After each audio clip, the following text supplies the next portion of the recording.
शुरू करते हैं आज का। कल हमने पढ़ा, उसमें आगे हम चल रहे हैं। दुकानदार की बात हो रही है, अहंकार और उसके दुकानदार। ठीक है, तो उसमें बात आगे चलती है कि ऐसा व्यक्ति जो किसी भी हालत में एक ही लक्ष्य लिया हो, वही रजोगुणी का, कि महत्वाकांक्षी हूं, जिंदगी में आगे बढ़ना है। वो आगे बढ़ने के लिए बेचेगा ही वो चीजें। ठीक है, आज तक उसने यही सूत्र, यही फॉर्मूला अपनाया है।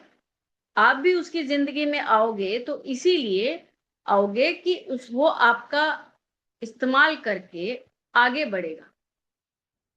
समझ में आ रही है? तो यहाँ पे पहले इसमें हम समझते हैं रजोगुण के बारे में, कि ये रजोगुण क्या है।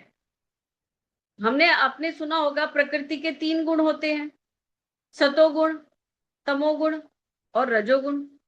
ठीक है, तो रजोगुण जो होता है वो श्री भागवत गीता के अनुसार हम जो भी कुछ कर्म करते हैं, इच्छा करते हैं, ठीक है, जो हम कर्म करते हैं, गतिशील रहते हैं, वो सब किस में आता है? रजोगुण में ही आता है।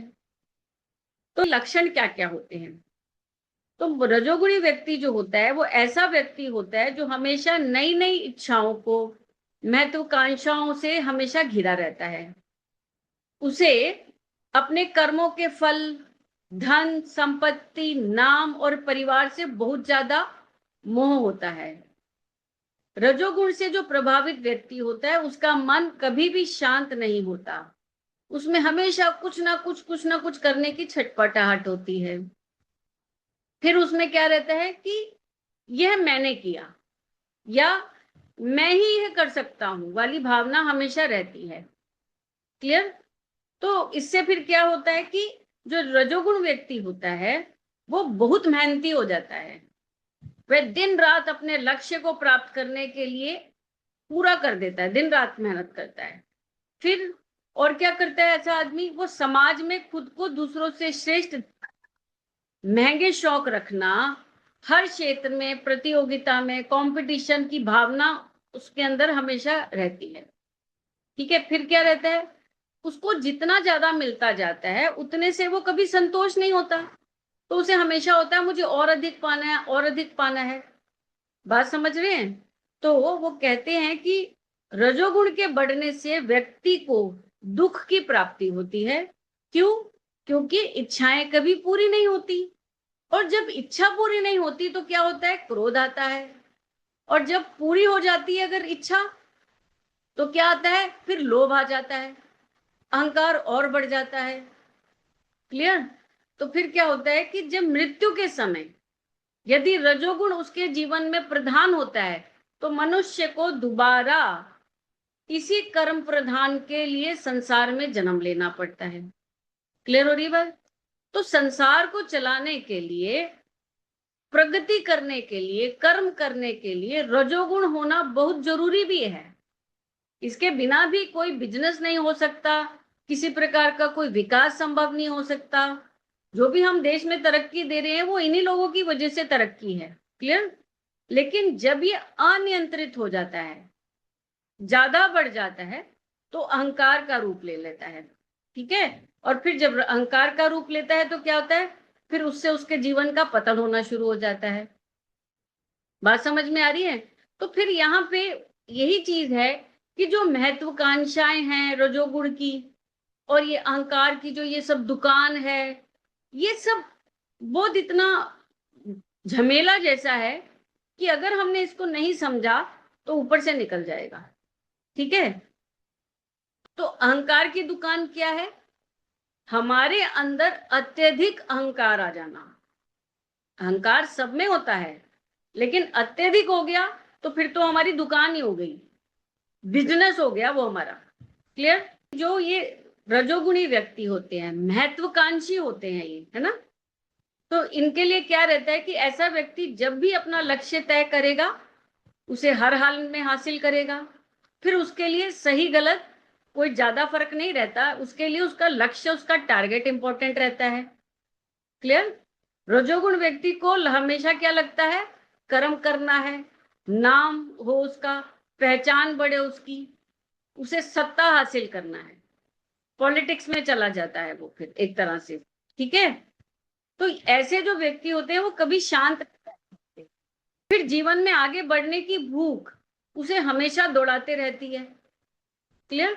तो ऐसे क्या होता है, इससे दो बातें सामने आती है, एक उससे पॉजिटिव होती है चीजें कुछ, और एक कुछ नेगेटिव हो जाती हैं। तो पॉजिटिव पक्ष क्या है इसका, कि ऐसे ही अक्सर जो ऐसे जो लोग होते हैं वो दुनिया में बड़े बदलाव लाते हैं। पॉजिटिव बात हो गई, मैंने अभी बताया, बड़े बड़े बिजनेस खड़े करते हैं, कठिन से कठिन लक्ष्यों को भी ये हासिल कर लेते हैं, ठीक है। और इन्हें यही बात आगे दौड़ाती रहती है। क्लियर।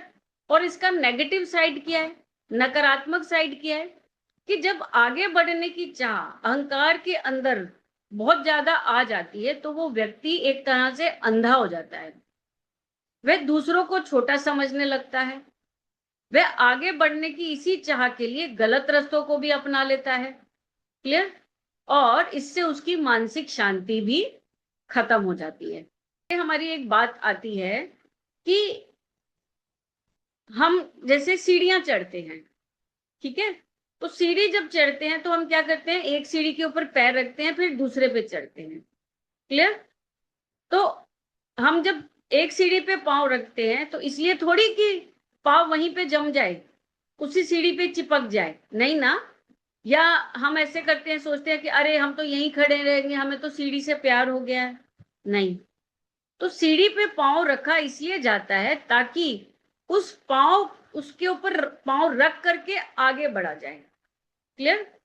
पांव रखकर उस सीढ़ी को एक तरह से हम नीचे को धक्का मारते हैं और खुद ऊपर को जोर से उछल के आगे बढ़ जाते हैं। बात समझ में आ रही है। तो इसी तरह से आप अगली सीढ़ी पे पहुंच जाते हैं। तो यहाँ पे हमने वही समझा कि नीचे वाली चीजों को और दूसरी चीजों को नीचे छोड़ना पड़ता है, धक्का मारना पड़ता है अगर खुद को ऊपर उठना है। समझ में आ रही है बात। तो फिर वो यहाँ पे एक नेक्स्ट बात यहाँ पे ये आती है कि कुछ भी इसलिए थोड़ी ही है कि उसको अपना लेना है, उसके साथ एक होना है। जिन्होंने जाना है उन्होंने कहा है कि हम एक हो जाने को ही कहते हैं आत्मा। आत्मा का अर्थ होता है दुकानदार को प्यार हो गया है। तो इस बात का क्या अर्थ हुआ, संसार जो है वो एक तरह से इस दुनिया में जो कुछ भी है, चाहे वह धन है, पद है, रिश्ते हैं, या ये हमारा शरीर है, ये कुछ भी नहीं रहेगा, स्थायी नहीं है, टेम्परेरीली मिला हुआ है। हम किसी भी चीज को हमेशा के लिए अपना नहीं बना सकते। क्लियर। तो यहां हमने क्या सोच अभी पढ़ा कि कुछ भी इसलिए थोड़ी है कि उसको अपना लेना है, ठीक है। अहंकार क्या सोचता है कि जो सब कुछ मुझे मिल रहा है, चाहे वो मुझे शरीर मिल रहा है, धन मिल रहा है, रिश्ते मिल रहे हैं, पद मिल रहे हैं, वो सोचता है यही मेरा अपना है और उसको अपनाना चाहता है। लेकिन हमें ये समझना है कि हम कुछ अहंकार कुछ भी अपना नहीं सकता, क्योंकि यहाँ सब कुछ टेम्परेरली है, अस्थाई है, ठीक है। और फिर क्या होता है कि जो रजोगुणी व्यक्ति होता है उसको लगता है कि सब कुछ हासिल करके अपना बना लेगा। लेकिन असलियत यह है कि हम इस दुनिया में खाली हाथ आए हैं और खाली हाथ ही जाते हैं। अपना मानने का भ्रम ही सारे दुखों की जड़ है। क्लियर हो रही है यहाँ अपना वर्ड पे।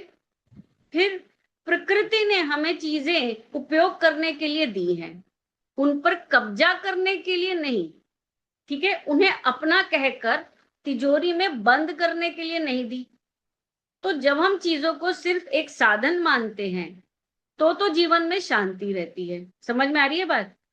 तो जब इंसान इस सत्य को स्वीकार कर लेता है कि यह कुछ भी उसका अपना नहीं है, तो फिर उसके भीतर दो बड़े बदलाव आते हैं। पहला, कि उसके अंदर से खोने का डर पूरी तरह से खत्म हो जाता है। जब मेरा अपना कुछ है ही नहीं तो मेरे को किस चीज का डर कि मैं क्या खोऊंगा। समझ में आ रही है बात।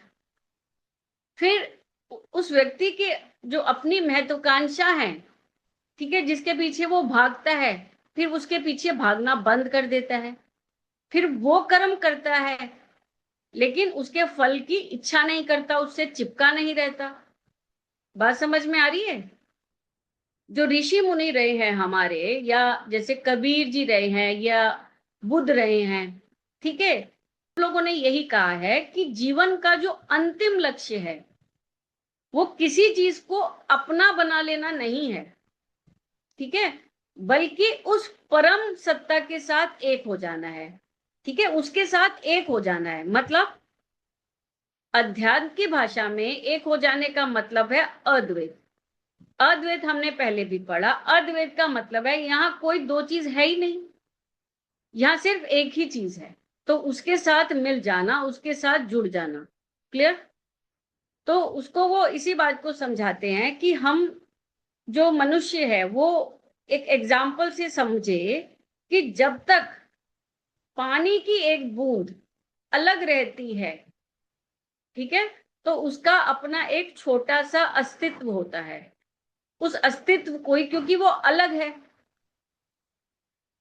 डरी हुई है, तो उसे अपने आप को बूस्ट करना है, अपने को ज्यादा पावरफुल बना के दिखाना है, तो उसके अंदर अहंकार आ जाता है। क्लियर? वे डरती है, वो बूंद जब अकेली होती है तो वो डरती है कि धूप से कहीं वो सूख ना जाए। लेकिन जब वही बूंद समुंदर में गिर जाती है तो वो क्या होता है, वहां जाके वो जो बूंद है वो गायब नहीं हो जाती है, बल्कि वो खुद एक समुंदर बन जाती है।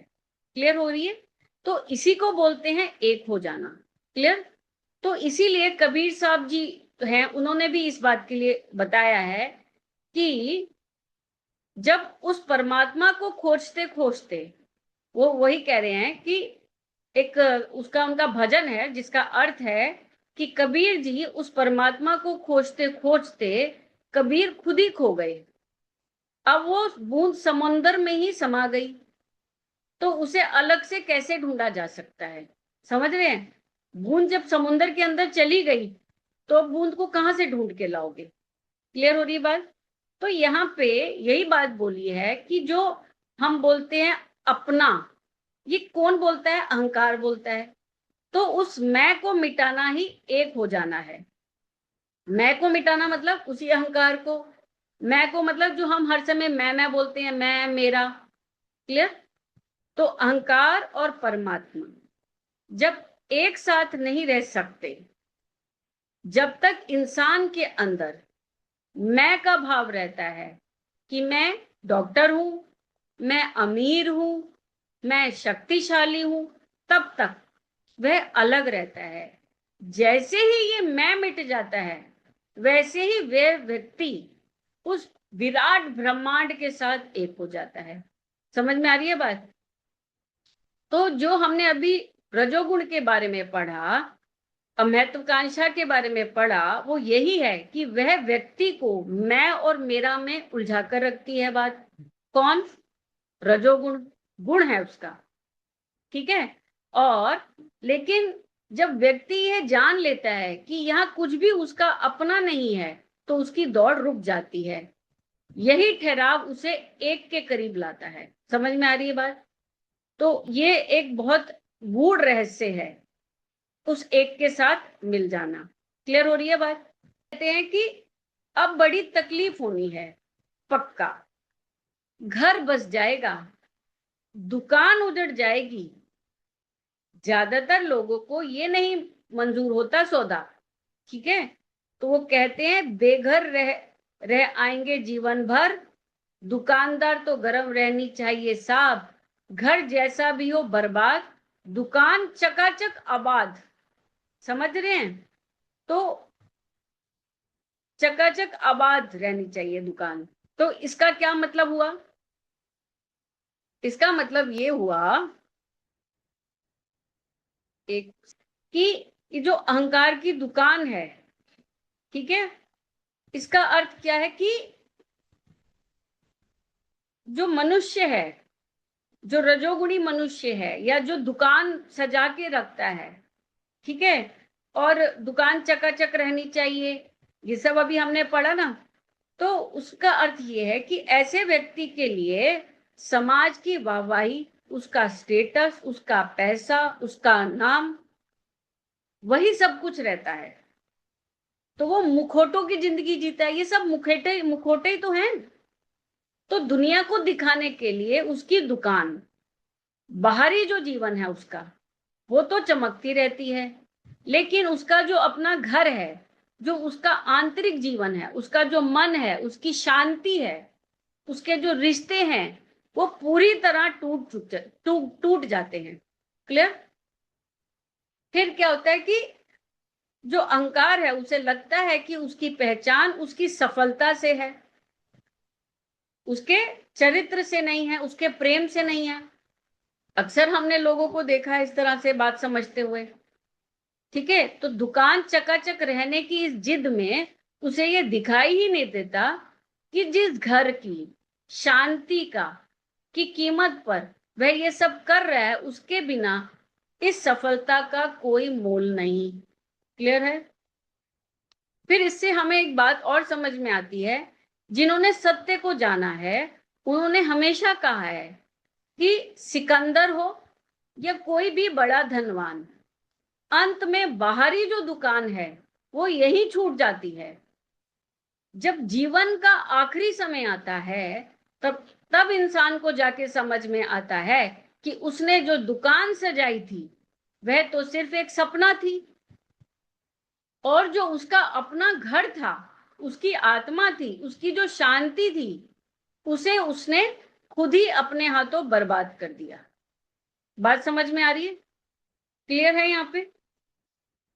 तो फिर वो कहते हैं, उसी घर को जानने वालों ने कभी हृदय कहा, कभी परमात्मा कह दिया, कभी अपनी मंजिल कह दिया।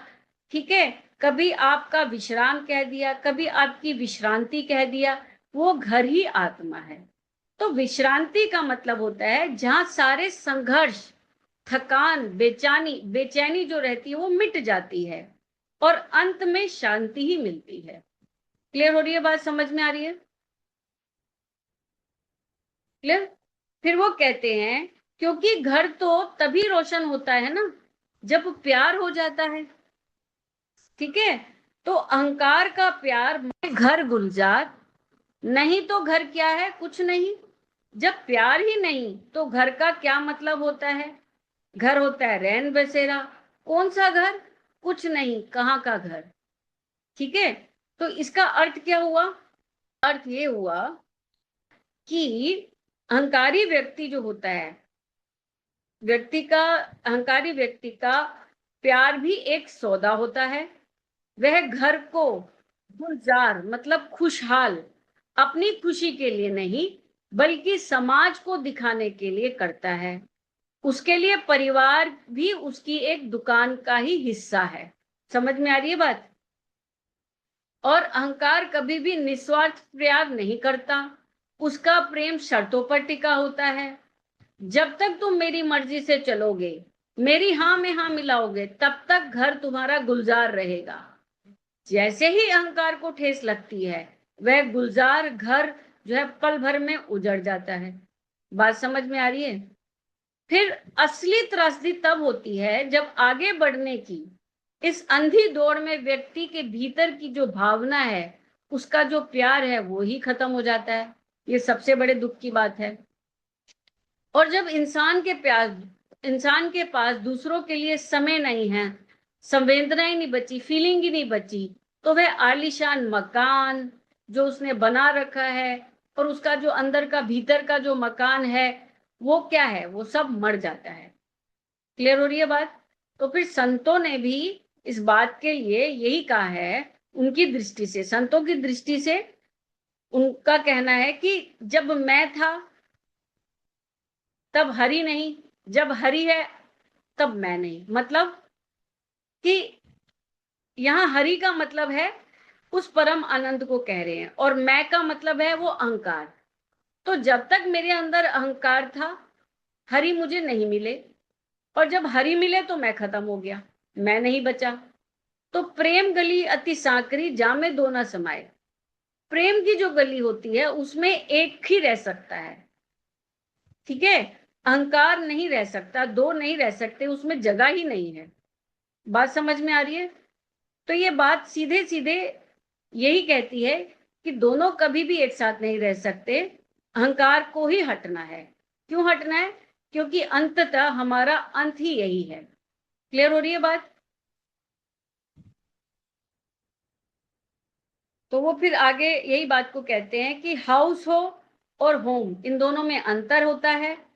हाउस क्या होता है? एक भौतिक चीज होती है जो ईंट पत्थरों से बना हुआ होता है, और घर जो है मानसिक से भी आगे आध्यात्मिक बात है।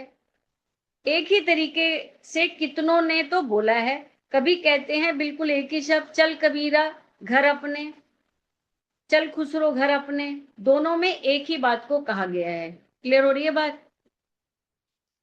तो फिर वो कहते हैं कि वहां पर घर से क्या मतलब है, क्या मतलब होता है, अभी हमने समझा। और फिर वो आगे गाते हैं कि पिया घर जाना है। तो पिया घर से क्या मतलब? ईंट पत्थर का घर। तो घर से वही अर्थ होता है जहां प्रेम होता है, जहां आत्मा हो, उसको घर बोलते हैं। और अगर वहां पर प्रेम नहीं है, आत्मा नहीं है, तो घर नहीं बोल सकते। फिर कुछ और बोल दो, क्या बोल दो? हाउस बोल दो, फ्लैट बोल दो, मकान बोल दो, कुछ भी बोल दो। समझ में आ रही है? घर और मकान में वही अंतर होता है जो फ्लैट और मंदिर में होता है। बात समझ में आ रही है? तो इसी बात को जो संत लोग हैं उन्होंने कहा है पिया के घर जाना है, या हम सुनते हैं ना ससुराल जाना है। ये बहुत अच्छी बात है, बहुत गहरी बात है, इसको समझना है। क्लियर? थोड़ा सा 2 मिनट आगे बढ़ते हैं हम। मतलब वो कहते हैं कि यह एक बहुत ही गहरा आध्यात्मिक अर्थ है। यहाँ पिया का अर्थ कोई संसारी पति या पुरुष नहीं है, ठीक है, बल्कि उसका सीधा अर्थ परमात्मा से, ईश्वर से, उस परम सत्य से है जिसके साथ अंततः हमें एक हो जाना है। बात समझ में आ रही है? जिन्होंने सत्य को जाना उन्होंने इस संसार को क्या कहा? मायका कहा। मायका क्या होता है?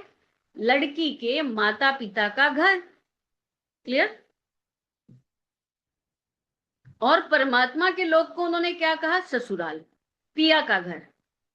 ठीक है, इसको और गहराई से समझते हैं। आत्मा और परमात्मा का मिलन, हमने सुना होगा बातें, है ना? तो इसका क्या मतलब हुआ कि अध्यात्म में हमारी आत्मा को दुल्हन माना है, ठीक है, एक प्रेमिका माना है, और परमात्मा को क्या माना है? पिया, प्रियतम। ठीक है, तो संतों का कहना है कि यहाँ आत्मा अपने प्रिय से बिछड़कर इस संसार में, मतलब इस मायके में आ गई है। तो ये संसार क्या है? मायका। ठीक है, यहां वह अहंकार, माया और वासनाओं में उलझ गई है। संसार में क्या है? माया है, अहंकार है, वासनाएं हैं, इच्छाएं हैं, कामनाएं हैं। क्लियर? तो पिया के घर जाने का अर्थ है कि तमाम तरह के बंधनों को तोड़कर, अहंकार को तोड़कर वापस अपने उस मूल स्रोत, उस परमात्मा में विलीन हो जाना है। समझ में आ रही है बात? तो इसी को जो कबीर साहब हैं उन्होंने भी एक भजन और कहा है, अद्वैत के ऊपर उन्होंने भजन कहा है कि कहत कबीर सुनो भाई साधो, पाई परम पद जीरे, इस नहर, मतलब मायका में, नहर से डोलिया चली है पिया घर गवनावन कीरे। मतलब कबीर जी कहते हैं कि यह शरीर एक मैली चंदरिया है, मैली चादर है, मैली चादर की तरह है। जब तक इंसान इस चदरिया को, इस सत्व गुण को और प्रेम से उजला नहीं करता, वह पिया के घर जाने के काबिल नहीं होता। मतलब ये जो हमारा शरीर है, ये चादर है। जब तक आप इसमें प्रेम का उजाला नहीं भर दोगे, हम सफेद कपड़े धोते हैं ना, हम किससे धोते हैं? उजाला लेके आते हैं, एकदम चकाचक चमक जाए, जरा सा भी दाग ना रह जाए। तो यही वो बोल रहे हैं कि इस चदरिया को प्रेम से उजाला करना है। ठीक है, जब तक वो चमकेगी नहीं, उजली नहीं होगी, वह पिया के घर जाने के काबिल नहीं। क्लियर? तो जब मृत्यु का समय, जब आत्मा की डोली उठती है, मृत्यु का समय आता है, हमारी आत्मा की डोली उठती है, ठीक है, तब वह अपने असली घर यानी पिया के घर की तरफ प्रस्थान करती है। समझ में आ रही है बात? तो वो कहते हैं कि जैसा कि उसके साथ एक हो जाना, माने पिया के घर जाने का असली मतलब भी यही है कि जब कोई लड़की अपने पिया के घर ससुराल जाती है तो वह अपना पुराना नाम, अपना गोत्र, अपनी पूरी पहचान पीछे छोड़ देती है। ठीक इसी तरह जब ये आत्मा, हमारे अंदर आत्मा है ना, जब ये आत्मा उस परमात्मा से मिलती है तो वह अपना ये अहंकार, मैं कौन हूं, मेरी दुकान, मेरा घर, सब कुछ मिटा देती है। तब जब तक मैं रहेगा तब तक पिया का घर नहीं मिल सकता, चाहे हमें कितने जन्म लेने पड़े और हम कितने ही जन्मों से आ रहे हैं। किस लिए आ रहे हैं? इस मैं को हटाने के लिए। जब तक हमारे अंदर से मैं नहीं जाएगा, इच्छाएं, कामना, वासनाएं खत्म नहीं होंगी, हम अपने इसी जन्म मरण के चक्कर में रहेंगे। हम अपने असली परमात्मा को, अपने परम पिता को, अपने प्रियतम को, अपने भगवान को कभी प्राप्त नहीं कर सकते। बात समझ में आ रही है? तो संत याद दिलाते हैं कि यह संसार सिर्फ एक सराय है, एक मुसाफिर खाना है। यहां हम कुछ समय के लिए आए हैं। हम जिसे अपना घर समझकर सजा रहे हैं, जिस दुकान को चकाचक कर रहे हैं, चमका रहे हैं, वह हमारा असली घर नहीं है। हमारा असली ठिकाना वही परमानंद है और वही शांति है जिसे पिया का घर कहा गया है। बात समझ में आ रही है? ठीक है।